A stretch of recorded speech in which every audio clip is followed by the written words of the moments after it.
I have something for you. You do? It's just a little memento of our time together. Oh, Freddie, a scrapbook. I bet it's filled with wonderful pictures of traps? I want to play a game, Daphne.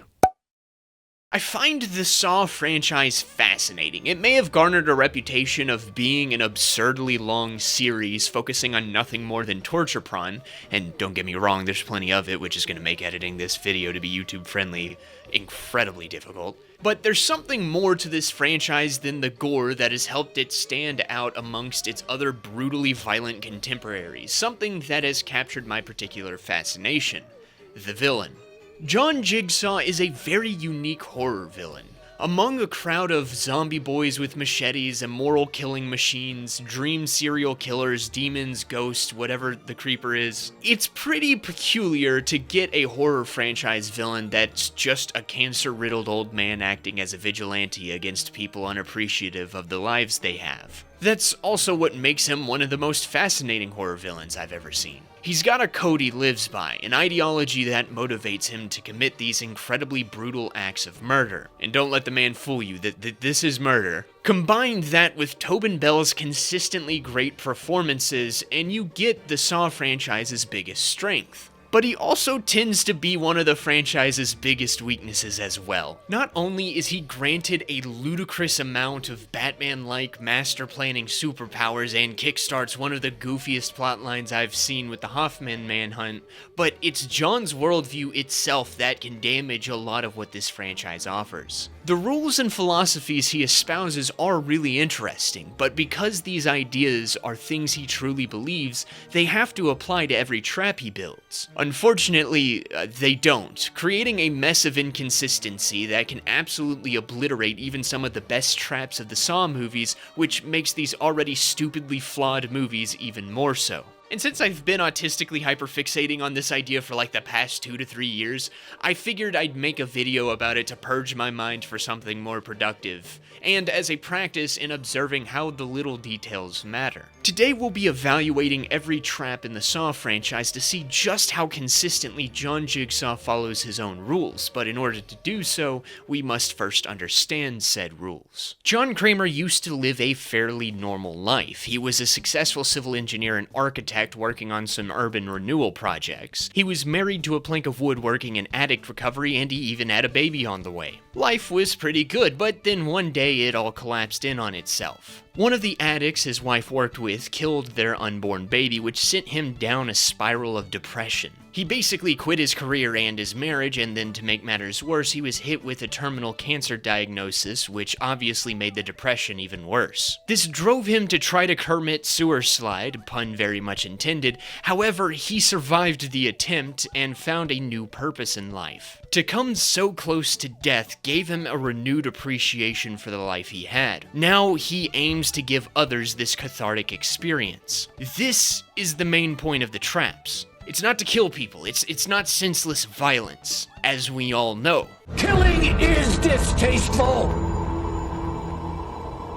to me. It's to promote a twisted form of redemption and life change. In order to achieve that, his traps must follow the rules of this philosophy. Rule number 1, and probably the most important out of all of these, is the element of choice. One of John's famous catchphrases is, "Live or die. Make your choice." Live or die. Make your choice. Live or die, Cecil. Make your choice. usually said at the end of his establishing of the rules of the game. The games are tests of people's will to live. If they lose, it's only from a lack of their survival instincts. If they win, it's because they chose to follow the rules and fight for their lives to continue, and thus gaining a new appreciation for it. Choice is the most important element to John's philosophy. You have to actively choose to fight for the life you have to win the game. In his mind, everyone deserves a chance to choose to live a new life. Rule 2 is the rules of the game. They must be clearly established. They have to be able to be followed. They have to provide the way for salvation. The rules are what allow people to make the right or wrong choices. If they don't know the rules, they can't make the correct decisions. They also must be crafted in a way to allow people's will to live to dictate whether or not they win. If the rules are a little too arbitrary, then the game is not a proper Jigsaw game in my mind. If the rules make the game unfair, then the game is not a proper Jigsaw game. Rule 3 is education. The game player must learn a proper lesson in appreciating life through the game. If they have a specific problem, the game must target that problem in order to help them learn to conquer it and appreciate life by playing it. There will be a poetic quality to the structures of these types of traps. Unfortunately, it's hard to address certain issues while still allowing choice, which is a far more important element to the traps than education is. Heck, there's one lady who explicitly says that she didn't learn anything from participating in the games. So I'm not going to hold as much scrutiny on this rule as others, but it is an important part of the way John thinks. Rules 4 and 5 are probably not going to get addressed, but I thought it'd be important to bring up as part of John Jigsaw's philosophy. Rule 4 basically applies to every trap in the franchise, which is impartiality. John asserts that the traps are meant to be strictly an act of redemption, a chance to turn your life around. It's not a method for personal vengeance. I mean, even when he has the people who scammed him with a fake cancer treatment in his traps, or the guy who killed his nephew, he still tries to give them an opportunity to escape. Kind of. While he does tend to target people who are heavily involved in his life for his traps, there is no form of malice in the way he administers them. Rule 5 is pretty much the opposite of that, which is that the traps should not murder its players. Now, obviously this all counts as murder despite John's insistence that the players are the ones who end up game-ending themselves, but come on, I mean, this is literally murder. But again, for John Jigsaw, what makes something murder and what doesn't is a matter of choice. And that element of choice is primarily what I'll be looking at. However, I'm laying all these rules out right here in order to paint John's whole mentality around his crusade, and also just in case I need to return to some of these issues later. For now, let's jump into this ocean of mangling mayhem and see just how consistent John is with his own rules. Also, I'm bringing back the whiteboard because frankly, I need to get my money's worth out of this thing, and it'll help us visualize the discrepancies between the traps that do and don't work and the traps that I just frankly don't know what to do with. We'll get to those and you'll see what I mean. But you'll also be seeing my face a lot more than you're used to on this channel because, well, I need to find a way to edit around all the blood, and the Saw franchise is very notorious for being heavy on the copyright strike, so if I need to edit around that, well, you gotta look at my beautiful mug.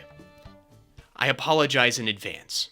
Of course, we'll be starting at the start with the silly little indie movie that made bank at the box office, which kicked off this whole franchise. First up is the Razor Maze. The game player, Paul, is targeted by John for cutting himself. However, since he seems to be a Family Guy fan, sideways for attention, long way for results. John suspects that these sewer slide attempts are merely flippant attempts to gain sympathy and attention. The razor wire maze is designed to truly test if Paul is actually craving self-deletion or if he can find a way to truly live. The rules are simple. Paul has 2 hours to crawl through a maze of razor wires and make it out the other side. I'm gonna go ahead and take John's word here that it's possible to escape the trap without suffering a life-endingly amount of blood loss, and say that this trap gets a thumbs up in its consistency with John's philosophy. It's a very simple trap, and as we'll see, usually the more simple traps are the ones that tend to fare better in this video. Paul just has to make the choice to navigate the maze or stay and die. The rules are laid out clearly. In playing the game, Paul is supposed to learn whether or not he actually wants to die, and in so doing, finding a new appreciation for his existence.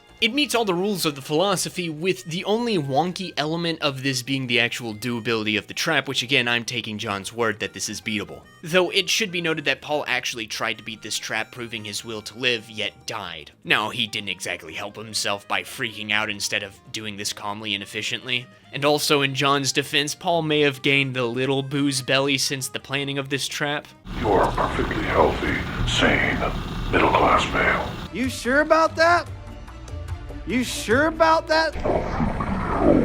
The razor wire maze passes. I'm glad this franchise is starting off strong because that's not gonna last too long. For example, next up we have the flammable jelly trap. Our player is Mark, who has been taking advantage of his health insurance provider by falsely claiming that he has serious illnesses. John takes umbrage with that, likely from being a terminal cancer patient himself, so he puts poison in Mark's veins with the antidote being locked away in a safe in the room. In order to get the combination, Mark has to find the right numbers on the walls. However, the room is dark, so he has to use a candle to see his way around. The issue is that he's also coated in a flammable gel that'll burn him to death once the wick runs out of wax. Now, initially, I thought this would pass. The rules are firmly established, and Mark has the ability to choose to live. However, a lot of this goes down the drain once you realize that this trap is simply not fair. John goes a little overkill on this one, giving Mark 2 outlets for death, both of which screw each other over. The walls are covered in random numbers, which would force Mark to take up a lot of time trying them all out. This necessarily screws him over, as there is no feasible way for him to try out all the numbers before the candle kills him. My man is already on a ticking clock with the poison. The flammable gel is just rubbing salt in the wound at this point. And on top of that, he has to walk on glass for some reason. I mean, it's a good thing he magically got shoes between cuts, though. Unless he gets lucky with the first combination he tries being the correct one, Mark is doomed to die from the beginning, which fundamentally takes away his ability to choose to survive. But if you remove the trap's namesake, then this would have been another simple and solid trap. Unfortunately, this is getting a failing grade. Next up, we have what is likely the most iconic trap in the Saw franchise, the reverse bear trap. In this movie, drug addict Amanda is equipped in the trap, being told that in order to escape with her life, she has to dig the key out of her dead friend over there and free herself in under 60 seconds. Simple, right? It fits all the rules with John Jigsaw's philosophy, right? Well, there's one problem with this setup. That guy ain't dead. No, John just blatantly lied in order to, trick Amanda into murdering the guy so his own conscience is blameless? That's not how this works, John. That guy had no choice in this game. In fact, I bet he wasn't even aware he was in a game. You paralyzed him, dumped him in there for Amanda to kill for the sake of her game. That goes against the rules, John. You literally just offered him up as a sacrificial lamb, John. I mean, look, good for Amanda. She actually escaped a horrific fate and learned her lesson. But John, you could have made her look for a key that wasn't in a drugged homeless guy who couldn't do anything about it. How is this guy supposed to learn to appreciate his life if he doesn't get a chance to fight for it, John? Assuming that he doesn't already appreciate it. If this was just a random corpse, this would have passed, but unfortunately, the most iconic trap in the Saw franchise has to get a game over. Next is the drill chair, which is just effectively a distraction ploy for John to get away from the cops. So in a way, this one was meant for the trapped victim to escape from the beginning.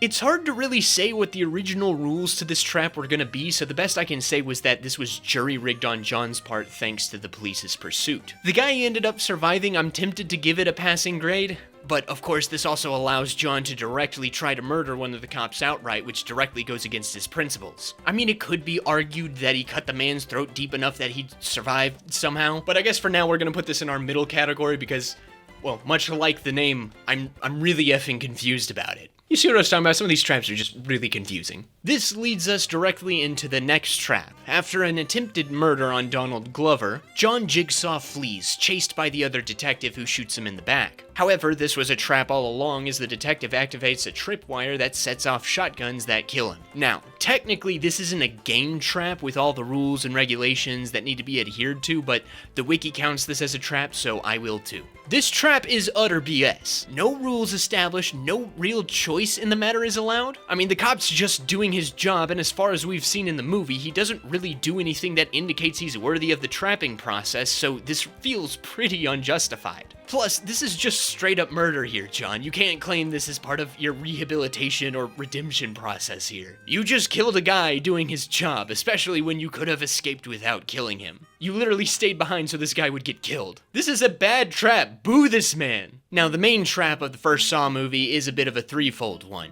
It follows two men locked in a bathroom. Dr. Gordon is John Jigsaw's oncologist, who has been at work so much that he's been neglecting his family as well as banging one of his nurses. His objective for the game is to escape the chain clamped around his leg and kill his fellow captive before 6 o'clock. Meanwhile, Adam is a photographer who is hired by Donald Glover to stalk Dr. Gordon and get proof that he may be the Jigsaw killer. The reason he's here is he's an unpleasant, apathetic guy. His objective is to just not die. Yeah, right off the bat, there's an issue with this game. One of the characters is tasked with killing the other, taking away his choice to live. However, there are hints throughout the movie John Jigsaw provides while he's lying in the middle of the room with his face smothered in fake blood that give Dr. Gordon less bloody ways to kill Adam. Still, it's a bit of an issue that Dr. Gordon is provided ways to definitively kill his game partner, like a bullet. But I guess there's some attempt on John's part to make the game fair, I suppose. But remember, I said this was a threefold game, yet I've only mentioned 2 players. That is because there is a secret third player to this game. Zepp is an orderly working for Dr. Gordon at the hospital who is shown to be perturbed by how his boss doesn't refer to his patients by name, instead just calling him the patient. For some reason, John decided to kidnap him and make him play his own game, despite Zepp actually treating him with kindness and kind of admiring him. Now, this is written for the sake of the twist reveal that Zepp isn't the real villain of the movie and trick the audience into thinking that he's doing this as some form of revenge against the good doctor, but there's no real reason he should be taking this test. What's more, Zepp's game is literally just watch Dr. Gordon's game and make sure Adam dies by 6. Now, that throws a wrench in the idea that John Jigsaw wanted to make sure Adam could pass his test, seeing as how Zepp enforces the rule that Adam must die. Another wrench that gets thrown in there is that if Dr. Gordon doesn't pass the test,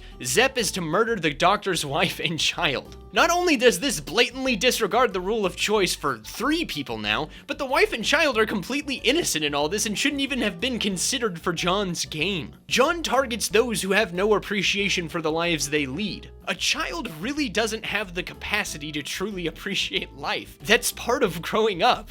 And the wife is shown to be actively fighting to keep her marriage together. It seems like she really appreciates the life she's leading. Yet both of these ladies are being held at gunpoint on John Jigsaw's behest in a complete violation of his own philosophy. Either the vaguely apathetic freelance photographer dies to win the game, or an innocent woman and her 8-year-old child will be murdered. That is not in line with John's rules at all. And one more thing before this trap gets its inevitable failing grade. After mother and daughter are able to escape Zepp, who is then killed by Adam when he returns to the trap room, and after Dr. Gordon cuts off his own foot to escape back to his family, John Jigsaw reveals himself to be lying on that dirty-ass floor this entire time. He tells Adam that he can escape using a key in the tub he woke up in at the beginning of the movie. The issue is, upon waking up from almost drowning in his sleep, Adam had accidentally pulled the drain plug, sending the key to his salvation into the city's sewage system. This means that Adam was screwed from the beginning anyway. It's later revealed in the series that Amanda from the reverse bear trap had become John Jigsaw's disciple and had been the one who carelessly tossed the key in the tub with Adam, but this was under John's instructions, so I still get to take umbrage with it. You mean to tell me, John, that you thought it would be a good idea to throw an unconscious man in a tub filled with water along with the only key that could free him with a rubber drain plug that has a chain attached to it so it could easily wrap itself around the guy's toe or something, coming out the second he understands freaks out upon waking up in the tub, sending said key into the abyss? Adam literally freaks out because he thinks he's drowning. Before he has any time to even register where he is, he has already by default lost the game. That's not fair, John. Oh, and even upon learning that Adam is screwed through no fault of his own, John just leaves him there to either bleed out or starve. John, you do realize that this guy didn't get a proper shake. What, because he tries to shoot you after you effectively rise from the grave before his eyes, he deserves to fail a test that was unfairly stacked against him from the beginning? That's not how the games work, John. You know, I'm starting to think this John Jigsaw guy might not be a morally upstanding individual. Easy fail. You know, we're one movie in, and John's batting average ain't looking too great. Saw 2 starts off pretty well with the death mask. Michael is targeted for being a police informant because I guess assisting the police in capturing criminals now is a bad thing. Who knew John Jigsaw was so anti-cop? The trap itself is pretty simple. Michael has an Iron Maiden-esque mask strapped around his neck that will snap shut like a Venus flytrap in 60 seconds. All he has to do is retrieve the key and free himself. The issue is that the key is right behind his right eye. In my opinion, this trap is basically just a better version of the reverse bear trap. You got the thing strapped around the game player's face that'll dismember and destroy it, but this time the key is hidden inside the game player themselves instead of an unwitting unconscious guy. John has put it in what I would assume to be a non-lethal location, and while 60 seconds is probably a bit too short of a time to dig something out of your own eye, this seems doable. Michael's given full agency to make the necessary choices to survive, making this a good trap. Next up is the electrified staircase, which, like the quadruple shotgun hallway trap, is more of a security measure than an actual trap itself. After Detective Eric Matthews uses the clues left at the site of the death mask trap, a SWAT team attempts to arrest John Jigsaw, stumbling upon this trap in the process. It's literally just a booby-trapped staircase with an electrified cage around it and a step rigged to shatter shins. Technically, since there are no actual official rules to this trap, it doesn't really follow John's philosophy, but seeing as how this trap is explicitly not designed to be lethal, I can excuse it more than the shotguns. And because it seems to be a non-lethal, non-game trap, we can kind of excuse some of its deviancies from John's philosophy, which will land it in our sinner category. Also, I'm going to be putting the whiteboard right here for the rest of the video because as it fills up, it's just going to be much easier to actually see the whiteboard in its entirety later. So I'm just going to leave it here. My buddy over here is going to hold it. His name's Buddy. Say hi, Buddy. Yeah, he says hi. This leads us directly into the main trap of Saw 2, the first of many main traps that will be one massive game made up of a bunch of small consecutive traps. Here we have what I like to call the Trap House, a two-story building being pumped with nerve gas. Our game participants have 3 hours until the doors to the house open for them, but they'll die in 2. Each room has antidotes for the gas in them, along with traps catered to each person. The participants include Detective Eric Matthews' son and a bunch of criminals he put away, one of which is Amanda. Again, right off the bat, we have some issues here. This is a game that requires each person participating to actually follow the rules. If, say, one of the players is a violent psychopath who'd rather kill everyone to beat the game rather than calmly talking to them, that does kind of take away some of the ability for other people to actually choose to live. What complicates things further is that John decided it was a smart idea to put the son of an unhinged cop in a locked building with a bunch of criminals, including the aforementioned violent psychopath, with the full expectation that the kid survives for his father's own trap. I mean, he had Amanda there to make sure the rules are followed and everything works out fine, but she was also poisoned by the nerve gas for some reason. Also, she's a tiny woman trying to defend a boy from a big musclehead. The kid ended up having to defend himself, and she didn't even do that great of a job at enforcing the game's rules. Oh, and to add insult to injury, one of the players actually seems like he does appreciate his life, as well as the lives of his wife and kid, who kinda depend on his presence to survive. Since he turned his life around, there's some gang members after him, and if he's not around to deal with them, they'll kill his family. It doesn't seem like this guy deserves to be here to begin with, and by simply including him in this, John has condemned yet another innocent wife and child to death. That all being said, the Trap House as a whole is pretty dubious when it comes to how well it follows John Jigsaw's philosophy, but I'll be approaching each trap individually to see how they hold up on their own terms. The Trap House game starts in a locked room at its center. The only thing in the room is a safe, which a tape in the walls reveals holds 1 vial of antidote to the nerve gas. The tape also provides hints that the numbers that make up the safe combination are drawn on the back of each player's necks in different colors of the rainbow as an indication to their order. The only door to the room is on a countdown lock, presumably to allow the group time to figure everything out and get the antidote. However, this is a group of stupid criminals, so a lot of the clues go over their heads.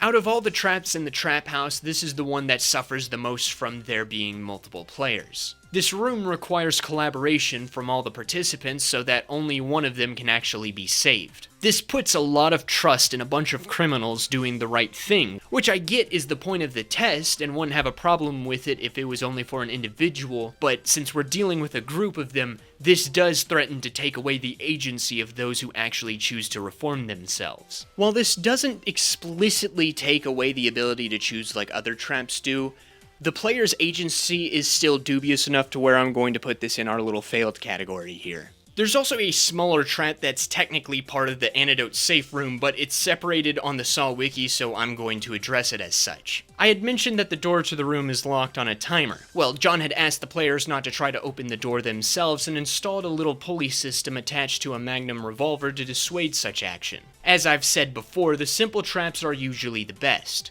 The criminals were told not to open the door, and it's up to an individual choice to disobey that request, in which consequences follow. The Magnum eye-hole trap gets a thumbs up. Once the timer lock releases, the gang finds their next trap in the basement of the trap house. This one is specifically designed for player Obi, a liar and con man who had been hired to kidnap the others before being knocked out himself. All he has to do is climb in a furnace to retrieve 2 syringes of nerve gas antidote, one for him and one for a friend. However, once he pulls them off their chains, it triggers the furnace to slam shut and start up, with the only way of escape being to twist the nozzle on a valve that would shut off the fire. It's too bad we aren't made aware of this fact, save for like one shot that lasts 5 seconds once it's too late for Obi to survive, but that's more of an issue with the editing than John Jigsaw's trap design. The trap itself passes the sniff test, as the rules are clearly laid out for Obi, hinting at a way of escape. And while Musclehead over here did threaten him, technically Obi had the full ability to make the choice to go in himself and take the syringes. Again, simple traps for the win. The next trap is found upstairs, this time made for the Musclehead, a drug dealer named Xavier. The room holds yet another syringe of antidote behind a locked door with a key hidden in a pile of presumably used needles.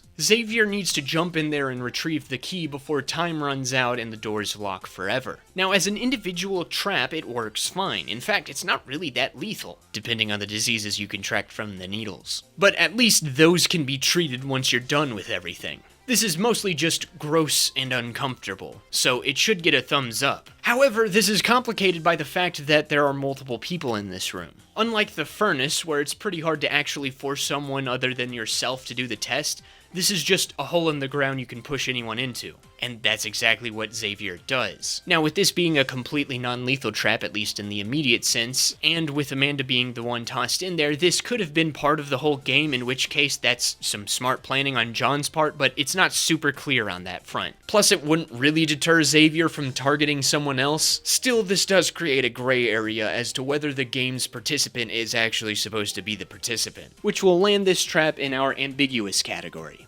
After this, a couple more players die of miscellaneous causes, with the survivors splitting up to try to make it on their own. This leads Lady of the Night Addison to another trap room. This one is home to the Razor Box, a glass case hanging from the ceiling with an antidote glued to the bottom. Since Addison decided to dispose of the tape explaining the trap, all I have to go off of is what I see and what the Saw Wiki trivia section says. Apparently this is made for Gus, the first man in history to get shot by a door, who was a greedy businessman shown to also be a recovering drug addict in a later movie. The Razor Box then seems to be a test of greed. The player would immediately go for the syringe via the first thing they see, which is a couple of handholds. These handholds hide a pair of razor blade vices that will trap the player's hands, cutting wounds deep enough for them to bleed out. Either that, or they could have just walked around the backside of the box to see what looks like a lock with a key already inside, giving the player easy access to the syringe without any pain. If that's the intention of the trap, this is actually a pretty good and fair one. Not only is there a pain-free option to get what you need to survive, but even if you get one of your hands stuck, you can still free yourself by using your other hand to expand the blades enough to pull it out. You'd have to be either really stupid or really desperate to actually fail this trap. With that in mind, this trap gets an easy passing grade. The rest of the Trap House plotline is absent of any more traps, with a more standard hand-to-hand confrontation between Xavier and Amanda and little boy Matthews. However, this entire game has been filmed for the sake of yet another game. It's Sawception up in this piece. You see, the cops from earlier finding John Jigsaw's hideout was no accident. John had intentionally targeted Mark in the death mask specifically because he was a CI for Detective Eric Matthews. He then left a clue to his hideout at the scene of the trap to lure Eric into a game of his own, which involves him watching the events of the trap house, which kind of means that all these people's tests were not necessarily for their own benefit, but for the benefit of Eric. In that case, every single one of the traps in this movie would be in direct violation of John's philosophy, but I'm going to save myself the headache and just leave things as is. As for Eric's game, the rules are incredibly simple. All Detective Matthews has to do is sit there and listen to John Jigsaw yap until the Trap House game is done, and he'll find that his son is safe, or rather his son is in a safe. That's because the feed the cops are watching is actually pre-recorded. During Eric's game, the Trap House stuff is done already, with his son having survived. So then this becomes a test for Eric to wait for the cops to do things by the books, in which time his boy would be revealed to be safe and sound. However, Eric is an impulsive detective with a penchant for excessive force in framing suspects, as shown through the trap house residents, so this proves to be a very hard game for him. He eventually gives in to his base impulses, assaulting John and whisking him away to where he's told his son is. However, all he finds is the site of the old bathroom trap, where Amanda jumps him, traps him, and leaves him for dead. Even though this has no actual traps built for it, Eric's game not only perfectly abides by John's rules and philosophies, but it also is just the best executed game so far. Eric has a major character flaw that he must overcome for the sake of the game. He fails and faces the consequences of that with a bit of poetic justice being delivered by one of his victims. Now, he does escape in the next movie and attack her, only for her to beat him, insinuating he's murdered off screen, only for him to not be. But that's all gobbledygook that happens later. For the purposes of this movie, this trap is simple and it works. Anyway, Saw 2's traps ended up faring much better in following John Jigsaw's philosophy, and in so doing, creating more conceptually interesting games. It pretty much took a lot of the ideas from the first movie and made improvements in consistency.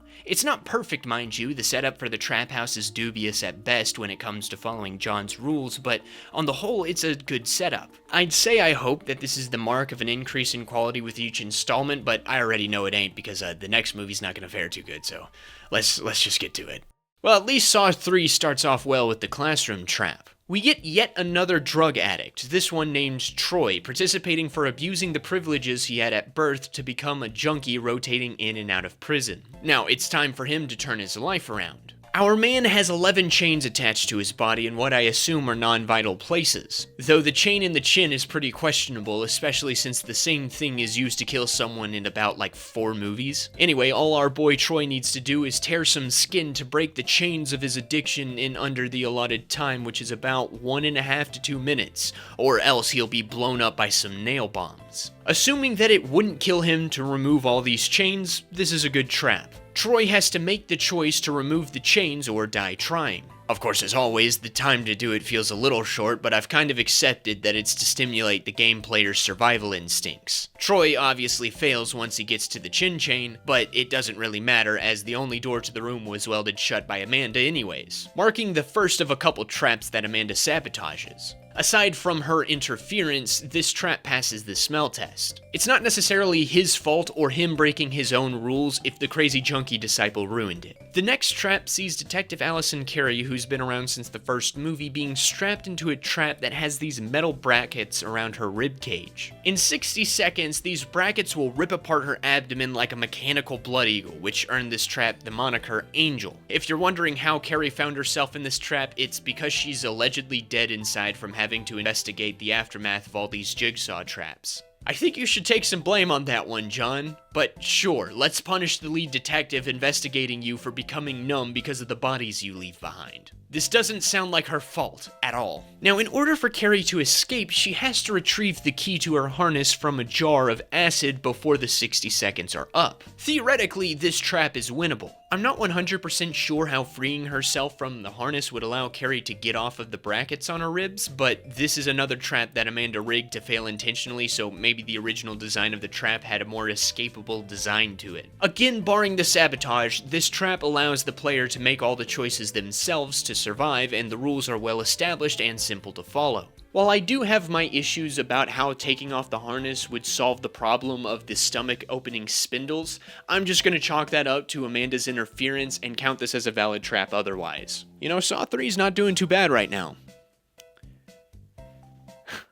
Yeah, no, that's about to change. This brings us to the main trap plotline of Saw 3, which follows a pretty simple trap. The issue is that this goes full Sawception times 3. You have a trap within a test that actually serves as the final test for a game that is then later revealed to be the start of yet another game in the next movie. If you can't tell, Saw 3 is where the plot of the franchise becomes a master cluster of contrived plot points and goofiness that takes a simple idea and then goes full retard with it. Everybody knows you never go full retard. For the sake of our purposes here today, I'm just going to address things as I need to, and for Saw 3, we're just going to start small and then expand out towards the big picture. We start off pretty simple with Dr. Lynn Dinlin, who probably has the silliest name in the series. She was a co-worker of Dr. Gordon's before he vanished, who after the death of her son has become emotionally distant from her family, starting up an affair that she isn't even all that emotionally invested in. John Jigsaw has had her kidnapped for a game in which I guess she's supposed to learn to appreciate her family. Lynn has a collar lined with shotgun shells placed around her neck. All she has to do is keep John alive long enough to see the end of another game happening at the same time. If he dies beforehand, the shotgun shells will go off killing her. Now, this sounds less like a John Jigsaw game and more like extortion, but I guess it works. It's fully up to Lynn whether or not she complies, and the rules are pretty simply laid out. Now, the nature of John suffering from late-stage brain cancer does complicate the fairness of this test, as I can attest to, it's a pretty unpredictable disease at times. Plus, Lynn only has access to rudimentary medical tools, so she's really at a heavy disadvantage. Still, she's able to do it, so I guess it doesn't really matter that much. However, the fact that this is more or less extortion rather than a proper trap, and that this is only really a pawn for the sake of 2 other traps, does muddy the waters on this being a proper test that fits John's philosophy, so this will go in our middle category. Like I said, Lynn's little test is made worse by the fact that it's actually a vessel for Amanda's test. Remember, I had mentioned that she'd been sabotaging traps in this movie, which apparently has been going on since the end of Saw 2, where it's implied that she had killed Eric. Except she didn't, because then he comes back in Saw 4. John Jigsaw apparently has been aware of this, which in retrospect makes those traps more unfair, seeing as how he just allowed Amanda to intentionally screw over the people playing those games. Regardless, John has now had enough. Now he's going to give Amanda another test to make sure that she will totally follow his philosophy after he dies, even though she's proven that she won't. But I digress. The only rule for Amanda's test is to not kill Lynn Dinlin.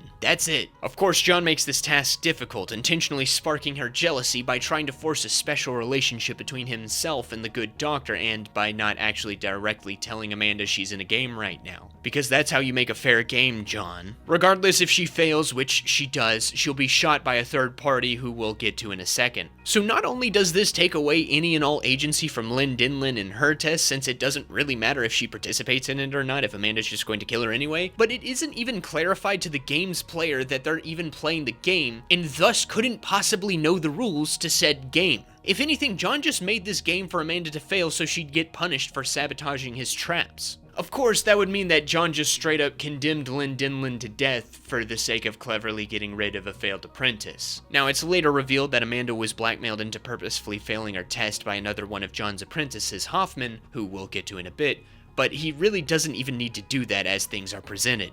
It was such a simple test, but it's such a mess of one. It's obviously getting a failed grade. Now, what is initially pretty simple so far gets very complicated very quickly, as Amanda's test is also the site of the finale to another test going on over the course of Saw 3. This test follows grieving father Jeff, who's later revealed to be Lynn Dinlin's husband, as he engages in what will be the first in a string of what I like to call trap gauntlets. Basically, trap gauntlets are tests that consist of one or more characters going from trap to trap that usually have an overarching theme to them. They also usually irreparably shatter John Jigsaw's rules and philosophies. In Jeff's case, his trap gauntlet revolves around forgiveness. While his wife Lynn Dinlin fell into depression after her son's death and sought the comforting arms of another man, Jeff fell into a spiral of vengeance, practicing just what he would do to the man who committed the hit and run on his son in front of the mirror every night. Somehow, John found out about this and is now making him face some of the people involved in allowing the perpetrator to get away with a light sentence. All Jeff has to do is forgive them for their roles in his suffering and save them from certain death. First is the only witness of the accident, who Jeff has to save from being frozen to death by retrieving a key from behind some stone-cold pipes, something he fails to do. Then there's the judge who gave the killer a light sentence, who is under threat of drowning in pig guts. Fortunately, this time Jeff is able to save him by burning up his kid's belongings. Next is the guy who actually did the deed, who is strapped up to the rack, a trap that will twist each of his limbs off and then ultimately his head. All Jeff has to do is retrieve a key tied to a shotgun's hair trigger to save him.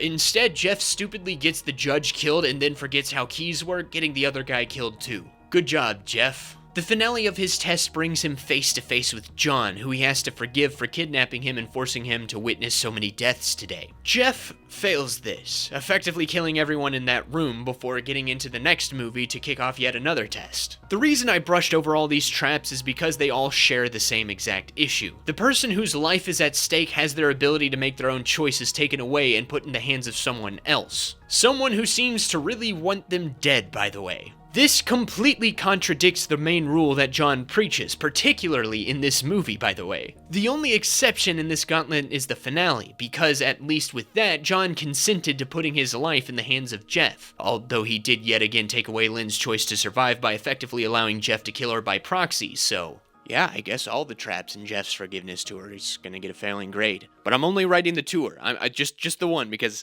it occurs to me I'm about to run out of space very quickly, especially in the game over category, so I need to keep things as concise as possible. Despite starting off okay enough, the main plotline of Saw 3 absolutely brutalizes John's philosophy around the traps. Now, you'd think that with John's death in this movie, we'd stop here since we're only looking at the traps John designed in reference to how they contradict his own rules. Oh, you sweet summer child. We're not done. Not by a long shot. If I could manifest a tear right now, I would. That's how I feel right now. Starting with Saw 4, the franchise finds ways to integrate random flashbacks to retcon things to theoretically make things make sense in the present, which gives the movies an easy way to bring back John Jigsaw. For the fourth installment, we get more of John's origin story, including his first official trap. I had previously mentioned that John's ex-wife had worked in an addict rehabilitation clinic and that it was one of the patients there who killed the unborn baby. It is that man, named Cecil, who John chose as his first ever trap participant. Cecil's trap is a simple one. His hands and feet are bolted to a chair with the lever to release him right in front of his face. All he has to do is lean forward. Granted, there's a crisscrossing array of knives between his face and the lever, but that'll only leave a few scars. Small price to pay for freedom, if you ask me. However, once Cecil frees himself, there's a second phase to the test. He has to make the choice to just walk away as a changed man, or he can try to get revenge on the man who put him in the chair. If he chooses the latter, as he does, there's a bundle of razor wire waiting to tangle with him. In both phases of the test, the choice to survive is completely up to Cecil. Both stages are survivable and beatable with clear, concise rules to ensure the player's success. Say what you will about his later traps, but at least John Jigsaw got it right on his first try. Our first trap in the present takes us to a mausoleum where two game players are chained to a winch that'll eventually reel them in and strangle them. In order to escape, the two need to acquire the key from the back of one of their shackles to unlock the padlock locking the collar around their necks. The problem is, the guy who has the key also has his eyes sewn shut, while the other guy can't communicate with him due to a sewn mouth. To complicate things further, the blind man is provided a box of weapons to kill his trap buddy. The big issue with this trap is that there's no tape left behind to actually explain the rules of the game or what the game even is. These two guys just wake up in a mausoleum with no way to communicate with each other, forcing them into a battle to the death, one in which the mute man wins. The blind man was effectively screwed from the beginning, not knowing what's actually going on, and he dies for it. Now, this could be remedied since the movie comes out after the death of John Jigsaw, but it's later revealed that this movie actually takes place at the same time as Saw 3, which would necessarily make this trap John's design, even if he's not necessarily the one administering it. From here on out, unless specified otherwise, it's safe to say that most of these posthumous traps are of John's own design. With that in mind, the mausoleum gets a failing grade. This leads us to the main trap plotline of Saw 4, which gives us our second trap gauntlet. This one follows Officer Daniel Rigg as Jigsaw grooms him in the ways of the trapping game, earning my personal name for it, the Grooming Gauntlet. You see, Rigg is targeted because he's too obsessed with having to save those close to him, especially after many of his fellow cops have died at John Jigsaw's hands. You'd think that'd be an admirable trait that proves he values life, but I guess to John this makes him the perfect candidate for not only a trap, but a potential inheritor of his career once he's dead. Sure, yeah, okay. The Grooming Gauntlet is a series of traps across the city that are designed to help Rigg understand Jigsaw's jig laws, preparing him for the final test where Eric Matthews, who's still alive after failing his own test, waits for him. There's a 90-minute timer for this gauntlet, but unlike other traps, the only way to win this game is to let the timer actually count down to 0. But we'll get to that in a second. The Grooming Gauntlet starts in Rigg's own apartment with the scalping seat. A pimp named Brenda has been strapped to a mechanical chair rigged to pull her hair until her scalp pops off. The only way to free her is a combination lock, with the numbers to open it hidden within the gears of the chair itself. Rigg's task is to simply see what Jigsaw sees and let her die. However, if he gives in to his silly little obsession of doing his job and helping people, Brenda has a game of her own: to kill Rig before he arrests her for her crimes. This trap just doesn't make much sense. Rig's task is to stand by and let this woman die, or he can show that he values life by saving her. Jigsaw's whole philosophy is appreciating your own life and the life of others, yet here, an appreciation for life means failure. That's absolutely ridiculous, John. And of course there's the whole Brenda's life being in the hands of someone else and thus taking away her ability to choose to live anyway. Now, once she's free, this becomes more of a competition trap, where two players must go head to head to prove which one has a stronger will to survive. Naturally, the big strong black man wins the fight against a scrawny injured little white lady. So there's a little disadvantage here. I mean, she has a knife, but what's that gonna do? Also, this is one of the funniest edits in the franchise.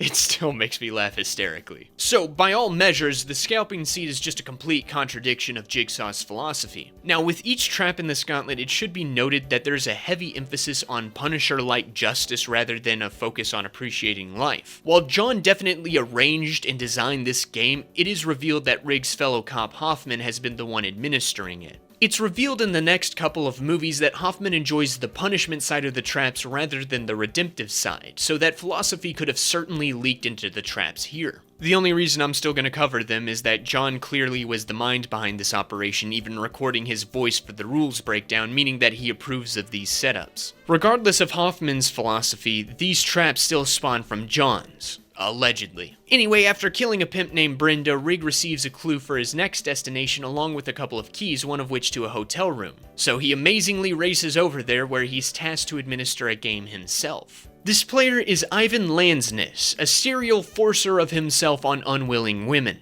Geez, we just made the leap from neglectful parents to full deplorable criminals. Like I said, there's a Punisher-like quality to these. Rig puts him in a trap that sprawls him out on a bed with his head nestled into a vice. Ivan is given 2 buttons, which will trigger a couple of mini scythes to drop into his eyes. He has 60 seconds to gouge out his own eyes, or he will be ripped limb from limb. And he gets pretty darn close to beating the game, but alas, the evil man dies. Womp womp, I guess. This trap gets a thumbs up from me. Rig only has to put Ivan in the trap. He's not tasked with killing him or doing anything else that takes away the guy's own ability to choose to live, while the trap itself is designed for the player to have full agency of their own survival. Despite having 2 players, this game is expertly designed for them to still maintain all ability to choose with their own lives in their own hands. Good job, Saw 4. Of course, then the movie jumps back on the BS train once Rig gets a clue to his next location, which is the school where Troy was tested in universe like only days ago, at most. Somehow Hoffman was able to set up yet another trap at an active crime scene, but I digress. Here we have abused housewife Morgan and her violent husband pinned together with metal spikes. They're positioned in such a way that when pulled out, they'll only cause minor flesh wounds to Morgan, but deal lethal damage to her dearly beloved. The objective of the game is to pull out every spike to sever herself from her abusive marriage, and in the process killing hubby. Rig shows up after all this happens, with his only task for the trap being to evaluate if Morgan has actually changed and give her his other key to free her. This is again putting Rig in the shoes of Jigsaw, this time overseeing a trap where someone actually won. However, this trap unfortunately contradicts John's philosophy by making it center on killing someone with them having no choice in the matter. This might be considered more of a competition trap, but it seems like the husband can't really do anything to save himself. If he could, he'd probably beat his wife in the spike tug-of-war. He's already beaten his wife quite a few times as I understand it. He may be an abusive piece of excrement, but John is not about punishing criminals, he's about giving people a chance to change, which is not what's being offered here, at least for the husband. You know, John, if you want to groom someone into following you in your mission, it may help if you followed the philosophy that is supposed to be the motivating factor behind it. Anyway, Rig's next clue leads him to the conclusion of his trap gauntlet at the same building Jeff is currently doing his trap gauntlet. Rig just has to wait for the timer to run out so he can safely enter the room and rescue his friends. However, his major character flaws are caring too much about saving people and running through unmarked doors, so he fails. What he finds on the other side of the door is the ice block trap. Eric Matthews is suspended on an ice block on one end of a scale with Hoffman tied to a chair on the other. As the ice melts, the scale tilts towards Hoffman, forming a puddle at his feet, which will electrocute him once the scale touches an exposed wire. If Rig breaches the door too soon, a pair of ice blocks will drop down and smash Eric's head, which would cause Hoffman to fry. Meanwhile, this is all being monitored by the guy who won the mausoleum trap, who's revealed to be John Jigsaw's lawyer, and the lawyer for every criminal in the grooming gauntlet, Art Blank. John must have evidently felt bad about not explaining the rules to the mausoleum, so he put Art in yet another game, one which he was supposed to help set up and monitor. Once the 90-minute timer runs down, he's supposed to release the detectives before being released from his own little trap, which will sever his spine if he fails to do what he's told. Art attempts to ensure Rig's success by handing Eric a gun to dissuade the player from entering until the time is up, but it only motivates Rig further to break the rules, which of course results in everyone's death, well, except for Hoffman since he was in charge of the whole thing. Now, obviously there's the issue that the lives of the 3 people are placed into Rig's hands with no choice of their own. However, this is a bit more of a unique situation. Hoffman's life is technically in no danger since he's a secret John Jigsaw apprentice, and Eric already lost his game, so it could be argued that he's lost the benefit of choice by making the wrong choices in his own test. Although given John's beratement of Amanda's treatment of Eric in the last movie, he shouldn't be here either. Then there's Art, who really shouldn't even be here since he's already won a Jigsaw game. Yet here he is. I don't know if his fate is implicitly tied to whether or not Rig passed his test, but Rig just shoots him anyway, so I guess it doesn't matter. Regardless, there's enough here that makes it a little vague as to whether or not this applies to John's philosophies or not, and I am tempted to put this in the really effing confused category. However, because this is all set up to teach Rig not to run through doors too fast and save people, I'm not even giving it that. That's a stupid reason for John to target someone. The ice block trap goes in our game over category. Now, while all of this is happening, there's yet another test going on. Holy crap, John is making these so needlessly complicated. The cop investigation plotline for Saw 4 doubles as a test, though it's mostly just vague warnings that somehow clairvoyantly predict exactly where each cop is going to be in the exact moment. John somehow learns that Detective Carey was secretly an informant for FBI agents Perez and Strom. John tries to inflame the agents' curiosity by sending them a key attached to the message, "Open the door and you will find me," along with a warning that 2 cops' lives are in danger, pretending these to be from Carey. However, it isn't until Carey gets filleted that Perez and Strom come into town. They spend most of the movie chasing after Rig and learning John's backstory, going from trap site to trap site and finding vague warnings and messages that wouldn't apply until much later. Naturally, these warnings are ignored, which results in Perez getting a face full of shrapnel, leaving Strom alone, which isn't a great thing since John somehow predicts that he will be the man to kill Jeff without his partner around, which he does after deducing where John is hiding out. Turns out the key that John sent him who knows how long ago is able to unlock a door to John's resting place where Jeff tries to kill him and gets shot for it. I have no idea how he knew this would happen, but it does. Hoffman then locks Strom inside. But that's not the end of it, as Saw 5 starts with Strom finding a secret passage with a tape warning him to just sit and wait for the cops to arrive. However, he naturally disobeys and goes down the path where Hoffman knocks him out and puts him in the water cube, which is simply a cube around Strom's head that will fill with water and drown him. There's no escape from it. This is meant to be an execution, and yet Strom is able to use his ingenuity to survive by puncturing his throat to create an airway. Now, this whole test barely counts as a proper Jigsaw one in my opinion, but again, the wiki counts it. Who am I to disagree with the Saw scholars? The rules are simple, just obey the cards, don't act stupid, and you'll survive. Failure is totally up to them. As much as I find John Jigsaw's complete omniscience when it comes to this game incredibly stupid and a product of bad writing, I have to admit that this does follow John's philosophy pretty well. And that's the only positive thing I'll say about this plotline. I also feel compelled to say that this entire thing hinged on Carey dying in the last movie, but that only happened because Amanda sabotaged the trap. If Amanda did not intervene, Carey would have survived and this entire thing would have imploded and John's entire super layered like 5, 6, 7 times trap would just completely fall apart. In retrospect, it makes the angel so much worse because that means John was planning on Amanda sabotaging the trap so Carey would die, so that this trap would happen, serving as a bookend to the trap plotline of Saw 3. Holy crap, the convolution is killing the consistency here. Anyway, as a whole, Saw 4 is very shaky when it comes to consistently abiding by John's trap rules. It felt like for every trap that actually kinda works, there's one that's a complete catastrophe. Now that John is actually dead for real this time for the movies coming up, you'd think the traps would tone down, but no. John has a lot more posthumous traps planned out, including a test for his final surviving apprentice, that we know of. I'm pretty surprised how even this has turned out to be. I was expecting something so much more offset and worse, but of course we have 5 more movies and that could easily change.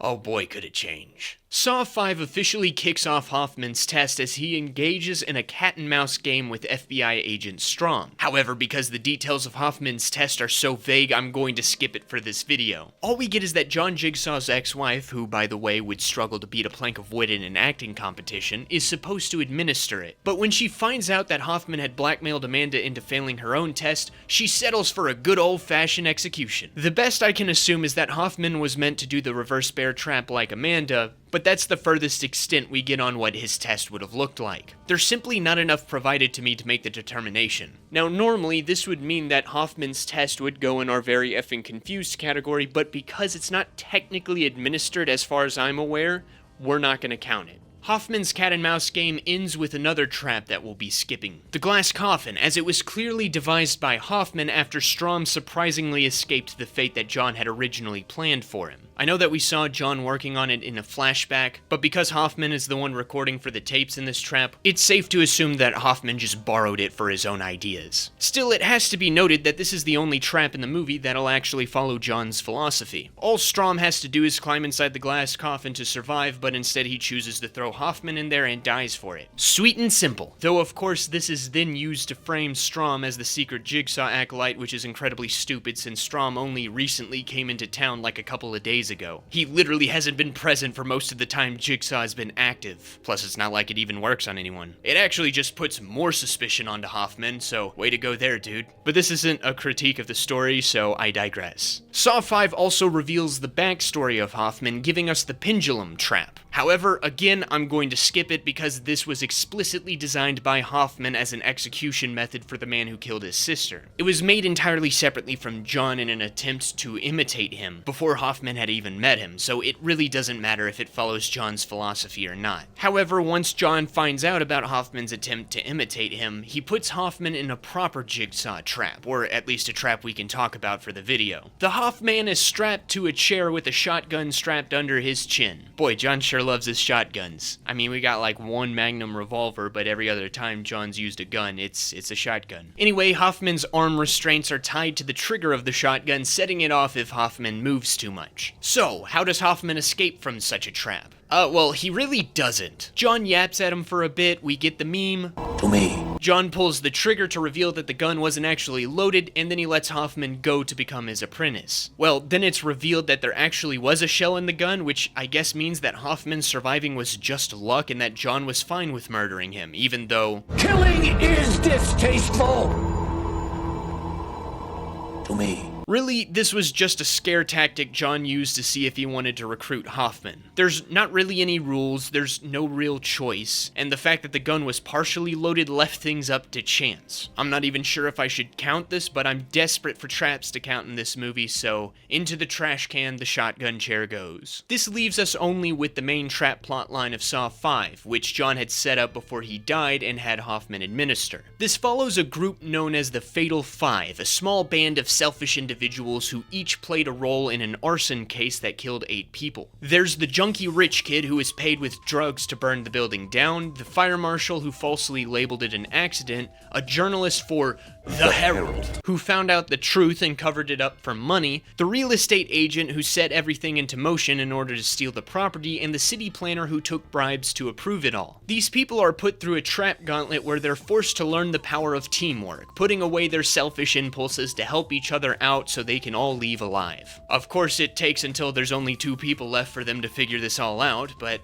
It's the thought that counts. Each trap is implicitly designed for everyone to survive. The necktie trap puts the groups in collars attached to wires that will jerk them back into some razor blades in 60 seconds. All the group has to do to free themselves is grab a key from a glass box in front of them, but when one person goes forward, everyone else is pulled back. The intention is for one person to grab a key and pass it on, but the selfish people insist on fighting each other to grab their own key before them. Next is the sealing jars, which contain keys to 3 of the 4 chambers that will protect the group from some explosives in the room. Of course, each chamber is big enough to fit at least 2 people, but the Fatal 5 insist on the 1 to a chamber rule. The next trap is designed for the 5 to stand in a bathtub together to close the 5 circuits to unlock the exit door, but of course these dum-dums kill one of themselves via electrocution. Then the final trial demands each player put their hand into a saw blade to donate a total of 10 pints of blood to free themselves. If all 5 people were alive, then this wouldn't demand much of each of them. But between 2 people, this becomes a little more deadly of a task that the final 2 barely survive, only because they finally realize that this is a teamwork test. Now, as it pertains to John's philosophy, this absolutely doesn't work. John, you mean to tell me that you put 5 comically selfish people together in one trap and expected them to work together? Yeah, okay, buddy. Yeah, no, that'll totally work. When individual choice is the most important thing for a test to work, it's hard to justify this setup. Sure, it's up to the individual person to choose not to be selfish anymore, but for example, that fire marshal lady didn't get to choose because everyone else chose to be selfish. The person's choice doesn't really matter if other people make the choices for them. This makes the entire teamwork gauntlet unfair for the individual unless the group all decide to change their ways. Don't get me wrong, I like the concept, but it completely contradicts John's philosophy. And that's all for Saw 5. Not a lot of actual Jigsaw traps to evaluate this time around, but for what little we did end up getting, John batted a nice 0% average. It's sad that Hoffman, who's meant to be desecrating John's legacy at this point in the story, is able to pull off the only trap that actually follows the jig laws. But hey, maybe in the next movie John will actually give Hoffman a run for his money. Following the lead of Saw 5, Saw 6 gives me very little to work with trap-wise. The main cop plotline is absent of any traps, tests, or anything like that, instead focusing on some silly convoluted cat-and-mouse game between Hoffman and the FBI where they all act retardedly and Hoffman just somehow comes out on top before John's ex-wife shows up to execute him. And then he still comes out on top. This man has some grade A plot armor. But that's not what we're here for the traps. There's only one trap outside the main trap plot of this movie, and it's our first official competition trap. I think the mausoleum trap was kind of a competition trap, but since there were no official rules, it doesn't really count. This trap pits 2 predatory moneylenders against each other. They have 60 seconds to offer up a pound of flesh in penance for the many lives they've ruined with their exorbitant debt. Whoever offers up the most amount of flesh gets to walk away, while the headset on the loser drives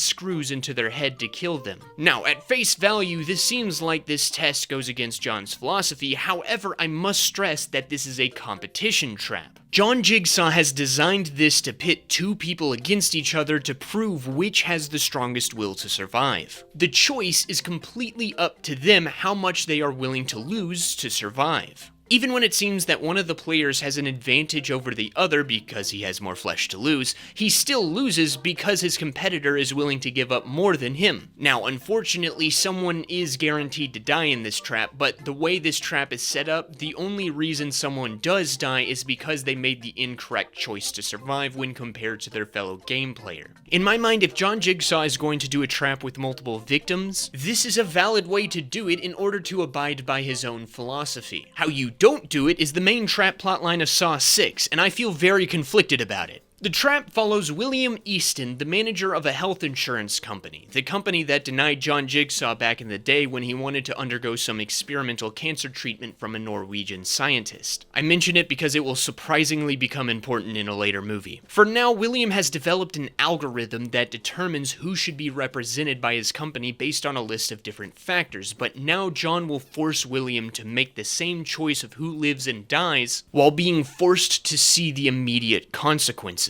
with some added motivation of explosive bracelets on his wrists. This effectively becomes a gauntlet of trolley problems. You can see where this is gonna go wrong. The weird thing is that the first trap of William's gauntlet has nothing to do with the trolley problem scenario. Both William and the janitor who works at his office are put in a couple of vices that are rigged to clamp more and more with each breath they take. At face value, this would be yet another competition trap. The issue is that the janitor is a lifelong smoker with a history of heart disease. He is at a severe disadvantage here with weak lungs and a weak heart. He's basically just here to be executed for smoking. Way to go, John. Doing the Lord's work. If these were both healthy men of around the same age, then I'd give it a pass. But the janitor was pretty much screwed from the beginning. The next trap gives us our first trolley problem where William has to hold two handles that are slowly retracting. The handles are attached to chains that are holding up his secretary and file clerk. It's up to William to let go of one of the handles to let one of the two hang and thus save the other. It's a really interesting setup that puts William in a very engaging predicament, but it blatantly contradicts John's philosophy. Not only does it take away the choice to survive from the secretary and file clerk and give it to William, but as far as I can tell, these two don't even really deserve to be here. They've done nothing to prove they don't care about their own lives, and their work at the health insurance company isn't the scummy work that John was pissed about. At least John could justify killing the janitor since he was a chain smoker. The secretary was a family woman, and the file clerk was a hard worker. That's it. I don't see the need for their inclusion.